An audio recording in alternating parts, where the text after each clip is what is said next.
السلام عليكم. شاهد حقيقة نهاية مسيرة حكيم زياش، ولكن قبل بدنا ندعوكم مشاهدينا الكرام بالاشتراك في القناة وتفعيل زر الجرس. أثار النجم المغربي حكيم زياش لاعب نادي غلطة سراي التركي جدلا واسعا بتدوينة مثيرة على منصة انستغرام، حيث هاجم فيها الحكومة المغربية معلنا تضامنه مع الشعب الفلسطيني.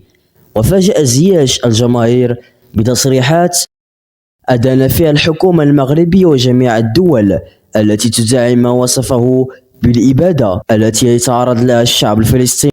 وقد أثارت تصريحاته موجة من ردود الفعل بين المتابعين، حيث قال في منشور: لنوضح شيئا واحدا، اللعنة على العدوان وكل دولة أخرى تدعم هذا النوع من السلوك.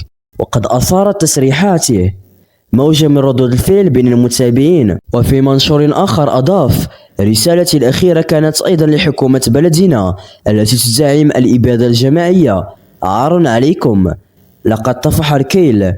وبعد ساعات حذف زياش التدوين الثانية مكتفيا بالأولى، مما أثار تكهنات حول مستقبل مسيرته الدولية مع المنتخب المغربي. وقد أكد بعض المشجعين أن هذه التصريحات قد تكلفه مكانه في صفوف أسود الأطلس. وفي هذا السياق أيضا أشار مصدر جامعي مسؤول إلى أن موقف زياش جاء مفاجئا حتى لزملائه في المنتخب، مضيفا وجوده من عدم يعتمد على قرارات تقنية للناخب الوطني والد الركراكي، مردفا اللاعب حذف التدوين وانتهى الأمر.